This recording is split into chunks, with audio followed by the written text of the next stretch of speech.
Okay, yeah, Thursday night we started again from the beginning of Kitzur about waking up in the morning, Shavit Hashem, Negdi Samid, Yizgaber Kari, and all that.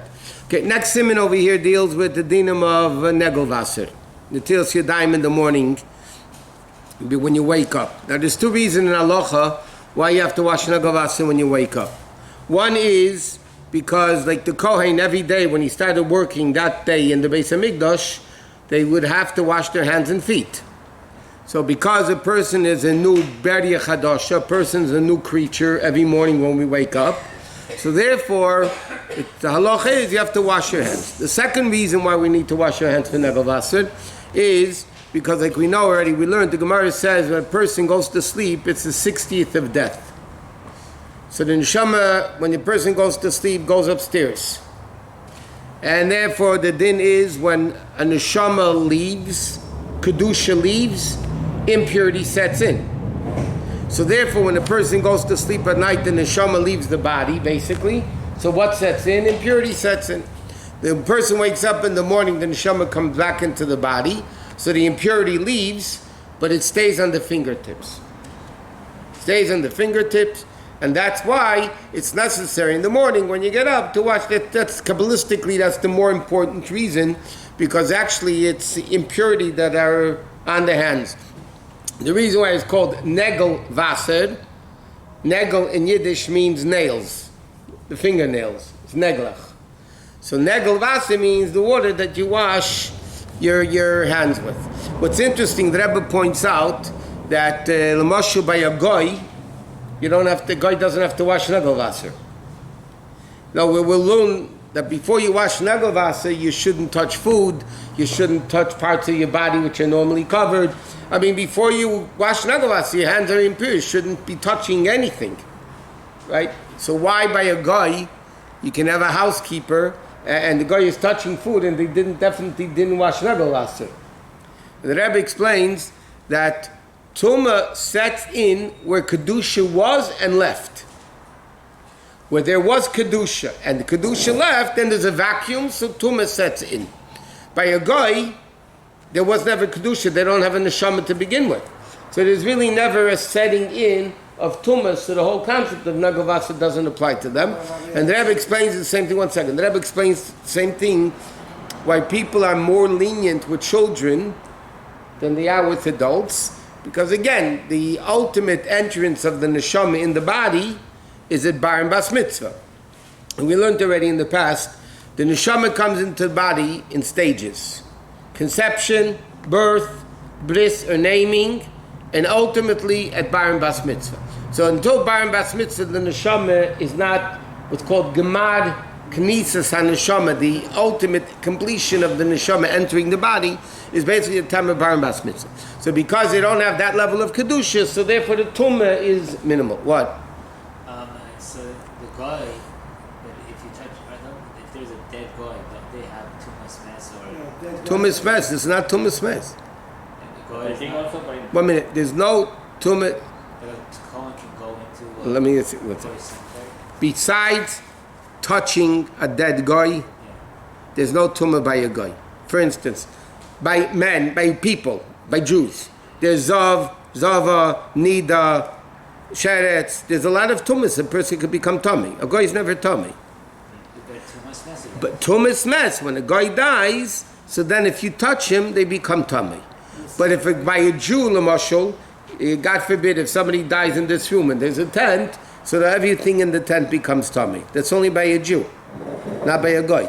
The only tumah that exists by a guy is tumas mes. So he never has any kedusha, so he shouldn't have tumas mes. Tumas mes is a different din. It's a whole din of a dead body that was a living person. What? A cemetery, a Goyish cemetery, there's tumah there as well. If you touch it, not tumas oil. Not tumas oil. The problem is a lot of Jews buried in Goyish cemetery. No, I'm saying What? a Jew walk into a... Okay, so I understand everything. Why do I have to wash it that way? Why do you have to wash it this way? And for bread, you got to wash it this way. Right. Why vessel has to be specifically that way? Why can't I have just glass of water and wash my hands? All the laws of purity and impurity, the Rambam says, In fact, the Rambam has a very interesting expression. Lo hames metame v'lo hamikveh metaher. The Rambam writes, a dead body doesn't make you impure, and a mikveh doesn't make you pure. God said, illogical commandment of tumah and tara, that there is a din of a tumah and tara. Now, in order for this tumah, this particular tumah, to go off, the Torah says it has to be done in a certain way. Torah says that. Well, the Chachamim learned from Torah Shabbal Peh, right? So therefore, to take off tumah of negel vaser, of the tumah in the morning, Netilat Yadayim, you have to wash alternately. For bread, you wash either, one after another, 2 or 3 times, whatever you wash. But that's the way that tumah comes off. Why? It's exeris hakosid. There's no logic in it. This is the way it comes off. This is the way it goes on. What? In a non-Jewish cemetery, if a Jewish person walks, does he become Tama in a non-Jewish cemetery?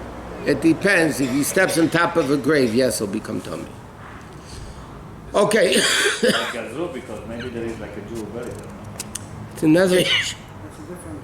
So when a person is sleeping and they're going to be, when they're sleeping, they might be touching their face or their When you're sleeping, you're sleeping. not proper. Even though halachically, it's interesting, a person has the halachic obligation to control themselves during their sleep. For instance, if you go to sleep next to a bunch of dishes, and in your sleep you roll over and break the dishes, you have to pay.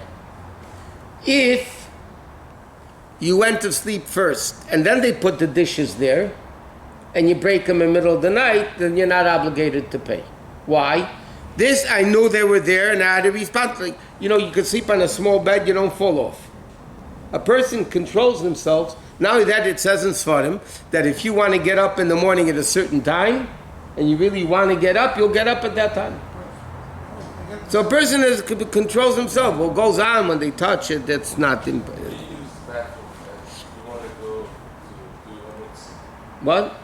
If you use the bathroom, You're supposed to wash Nagavasa before you go. you do like Rosa and then you do this. You can't do it till Nagavasa isn't it Netilat Yadayim? He says he wants to you're hamotzi. about to go make a motzi. Oh, you have to, that then we'll learn later. What the mentioning.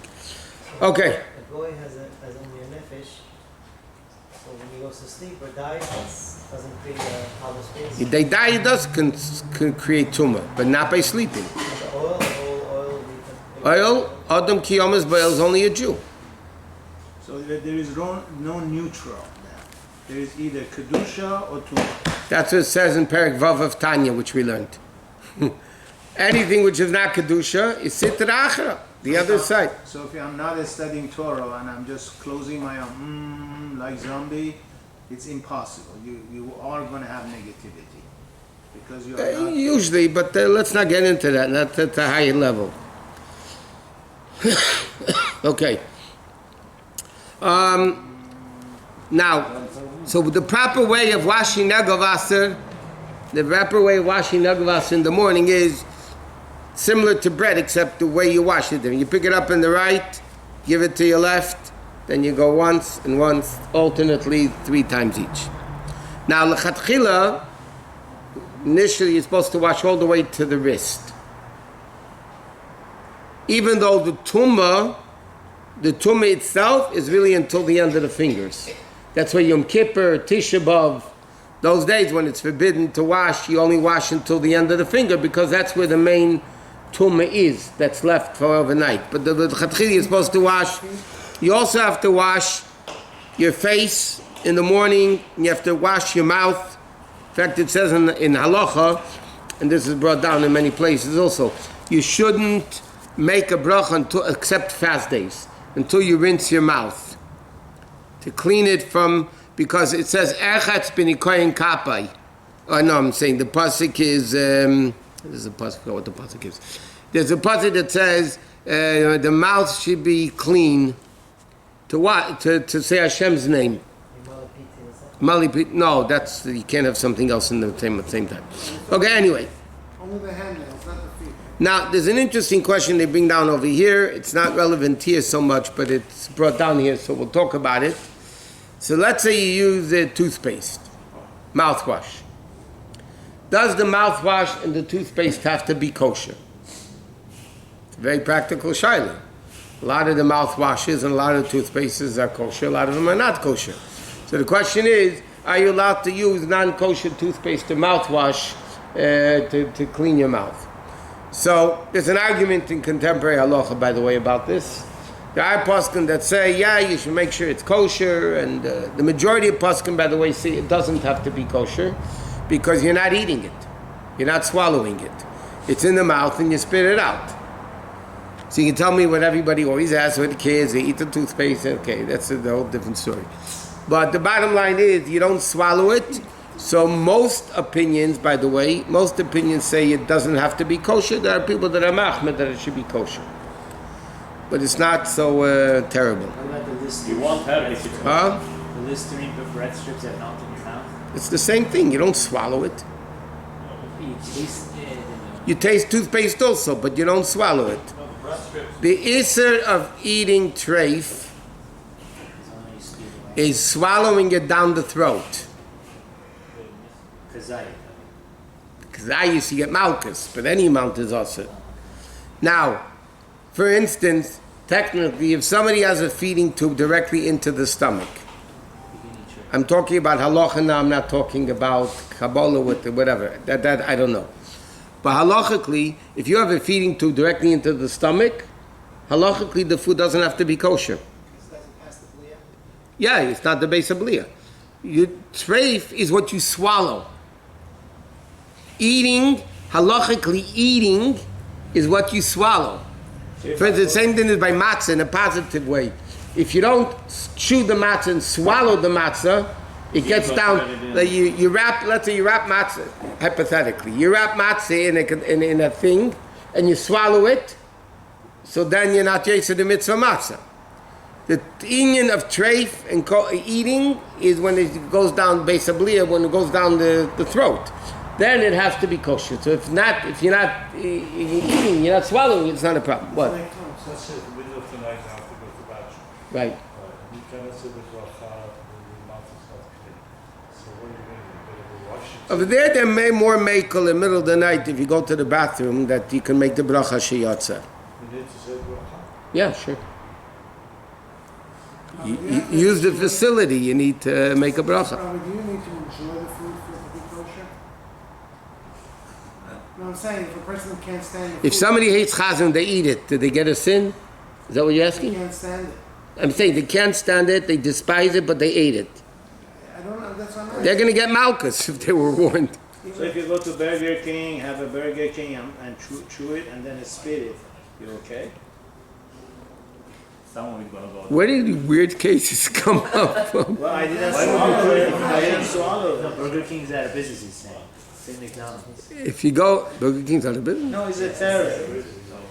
If you go to a treifa restaurant And you chew and it. chew the food and you don't swallow even the liquid of the food, Yeah, and you spit it out. He has to have a shear, no nevela. He's talking about not nevel, you need to get malchus, you need nevel. But chotzi shir, any amount is also minatera.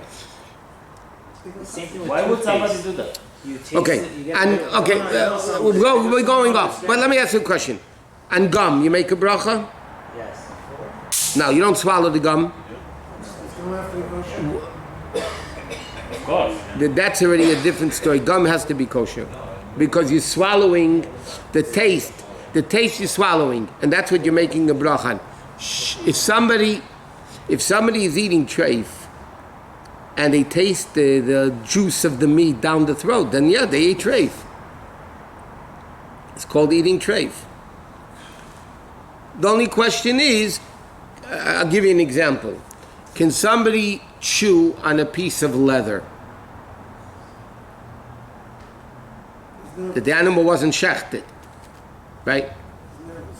Can you chew on a piece? So yeah, you could chew on a piece of leather. It's not, you're not eating anything.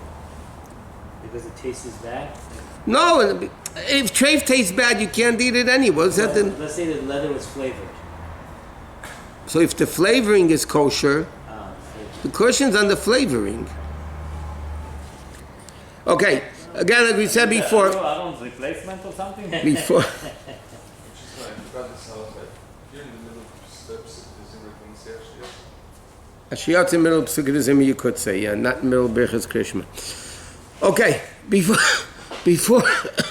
before you wash your hand, you shouldn't touch your mouth, nose, eyes, ears, private parts of the body. You shouldn't touch food.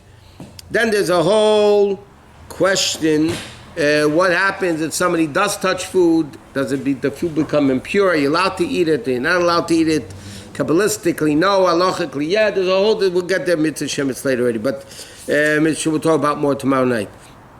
Because there's this ruach ra, there's this evil, impure spirit, and it ruins things. It makes problems for things. Did you talk about a nursing mom if she has to What? A nursing mom. No. She has to wash her hands if she gets up in the middle of the night? To nurse? Yeah. If she was sleeping half an hour, she should wash her negavasa before she nurses. The Rebbe's mother had a head off, and the Rebbe Rashab, the Bechlal, before she ever nursed the baby, she should wash, but not like for bread, not for